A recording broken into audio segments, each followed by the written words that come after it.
Acmer P1 laser. Going to make a baseboard for it. Custom mounts, custom grid. So what I have here is a piece of 1/2 inch MDF that is 24 by 25 and a half. And it needs to be at least 24 wide and at least 25. But this piece was sitting over in the corner and I didn't have to cut it, so I use it as it is. I rounded the edges. I also put some, I call them black rubber baby buggy bumpers. They're actually cutting board feet. That makes it a little bit easier to get your fingers under there and pick this up when you want to. And I rounded over the edges. This one already had some round over from a previous project, so I just let that go. So now I'll show you how we're going to mount this thing. Of course, I have this turned upside down. And you'll notice in the bottom here, there are some holes tapped here for 5mm screws. So what I have here are some beige rubber baby buggy bumpers, which are actually just larger cutting board feet. These are 25mm in diameter, and that's important, that I'll get to here in a little bit. So I just put a screw through that.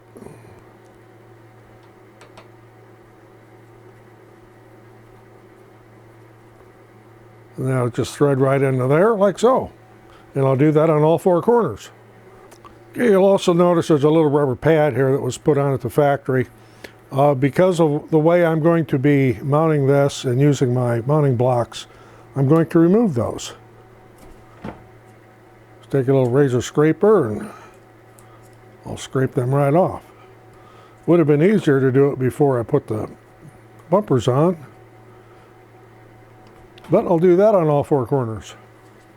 Okay, the way this will be mounting, I have these blocks right here. These are 3D printed, and I'll make these available if you would like to purchase some or print your own if you have a 3D printer. I also have a set of risers, which we'll get into here in a little bit. So this will mount to the board, and these little feet will drop in there like so. So every time you pick the laser up, put it down, it will be in exactly the same place. That's important because we're going to burn a layout grid on here. So I'll get this turned over and we'll get this laid out. So this will sit on the board like this. You can opt to run the blocks either direction. You could run these this way if you wanted to. So then once you have everything square, it's just a matter of screwing those little blocks down, which I need to go get some tools to do that with. And I'm using number 4 by half screws here. And I put an extra long bit on my driver here so I can just reach straight down.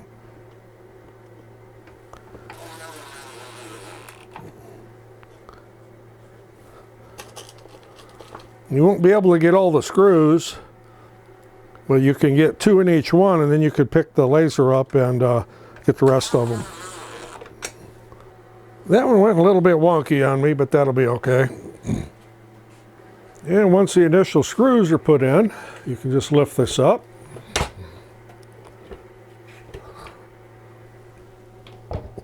Move it off to the side and drive the remainder of the screws. And like I said, this one here got a little bit wonky, but it still fits fine. Nobody sees it once the laser's on there. Okay, the reason I'm using this type of mounting system is so I can use risers on them. This one here would rise at 25mm, and you would just clip it in the base all the way around like so. You raise it 25mm. If you have, for example, when you're using a honeycomb board, if you have some thicker materials. If you need to go a little higher, there's also 50s, and they can be stacked. So there I would now have 75. And there's also a 100, but they're not printed yet. So that would be etc. Or if you wanted to go all the way up, there's 125. These are stackable, just like Legos. And in any combination. So that's the way those work. But for right now, we're just going to be using the bases. So there again, every time you pick this up and put it back down, it will be in exactly the same place. So once you have a layout grid burned in there, the laser will be in the right spot every time. So I guess I need to get my laptop computer here because I need to do a little run on here and find out exactly what my boundaries are going to be. Okay, got everything mounted here. I've got it all screwed down on the board. I've got the laser hook back up, laptop here, and I set up a square in Lightburn to run this 400 on the X by 385 on the Y, because that's what it says the working area is in the book here. And I wanted to make sure we do that perimeter without crashing into anything, and it did. So next I needed a grid, and it took me a little while because I had to actually make one, because I don't have a grid that is 400 by 385. I had all kinds of other sizes, but not that one. But I made one, and it will be available to download for free if you decide you want to do this. So what I need to do next, before I frame this again and actually burn it, is I need to focus my laser, and I need to focus it actually on the board, because that's where we're going to be doing the grid. Okay, to focus this here, of course, you got the little kickstand you just drop down, and we need to lower that a considerable amount, and that may be beyond what this has left in it. We'll see. Nope, not enough there. I'll have to lower it down here with the lever. Oh, I'm maxed out. So that's as low as you're going to get, and it does touch it. It's in focus. So next, need to get the laser started, and I'll send this home, make sure it's in the right spot. So there, we're home. I haven't done this yet, framed this yet, because it's going to be, make sure it's not going to hit anything, go crashing into anything.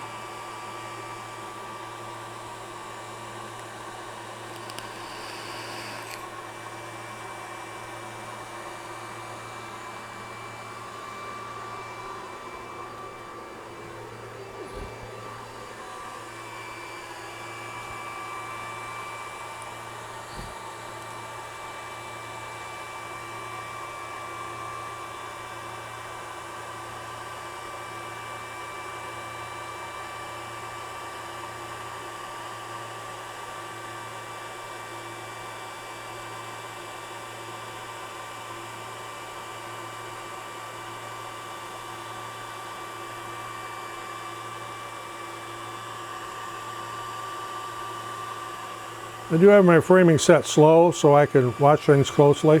That can be sped up if it bothers you with yours that it's too slow.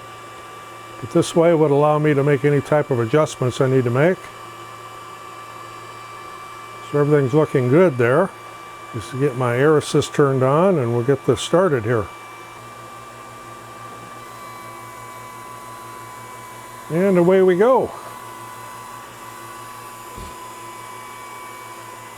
And I know it's going to make some smoke in here because it's mighty cold and snowy outside. And I don't have the door open.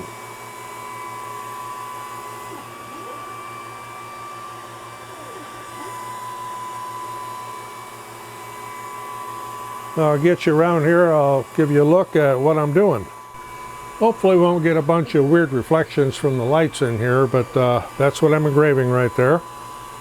And my settings for this is on the black lines you see, which is the first part of the grid, is 5,000 millimeters per minute at 40% power in 2 passes. And the second one, which is red, will make a darker line. It is 3,000 millimeters per minute at 50% power. 2 passes. And I'm using air assist on everything here. It reduces the scorching, and it also helps keep the lens clean. It may look like it's skipping lines, but it's not, because that is the second layer, so to speak. Those will be darker lines. They'll be 50 millimeters apart each way, along with the outside border, the cross to mark center, and my circles for circular items. Total engraved time for this is 20 minutes and 20 seconds. I did not put any numbers on this grid. You could do that if you like. Use the text function there in Lightburn. Just make sure you put your numbers inside the grid box and not on the outside, or you'll end up with a crash. I could have made this 400 by, say, 380, but I opted to get the whole 385 on it. That's why you see the little lines going 5 millimeters beyond that top one there. But when we burn the second layer of this, that'll all be closed in into a box.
I did notice one thing here on its very, very last pass. Actually, I have kind of a double line here, which doesn't really matter because I can see which one's in the center. But as it hit this corner, it bumped. So, as I say, I'm running the absolute maximum of what this laser will handle. So, like I say, not a big deal, but something to be aware of if you end up with a double line or a little bump down here. Something bumped in this corner. It got a little bit, I didn't hear a bang, but it did do a little bump. So there's how it looks from the front anyway, and no complaints really. Could have done without the little bump on the corner, but you'll have that, I guess. But otherwise everything turned out good and it's ready to be put into production here. So there it is, and yes, it did make it a little bit smoky in here. I did have the shop door open for a while, but it's like 30 degrees, that's Fahrenheit, outside, and we have snow, so I didn't want to leave the door open too long. Hate trying to heat the outdoors. But there it is, baseboard, mounting board for the Acmer P1 laser, layout grid, and of course there are risers you can put on here to raise it up and down. I probably won't be using a roller with this, but I very often use honeycomb boards, and if I have some thick project, for instance, let's say I want to engrave on a 4x4 or something, I only need to raise the laser up to do it. And these little riser blocks will do the trick. So, if you would like to get these mounting blocks for the corners and the risers and the feet and the hardware to mount the feet to the laser, I will make a kit available. I don't know how quick I'm going to get it up on the website, but that will become available. If you'd like to print your own mounting blocks and risers and have a 3D printer that is calibrated, because if it's not calibrated, these won't fit together. You have to have a calibrated printer for this. Tolerances are pretty tight. I can supply you with STL. Send me an email. There'll be a email address in the description you can use for that. There'll be a link in the description on to our website where you can get these risers and the mounting kit and everything if you like. Of course, we charge for those. We don't give those away.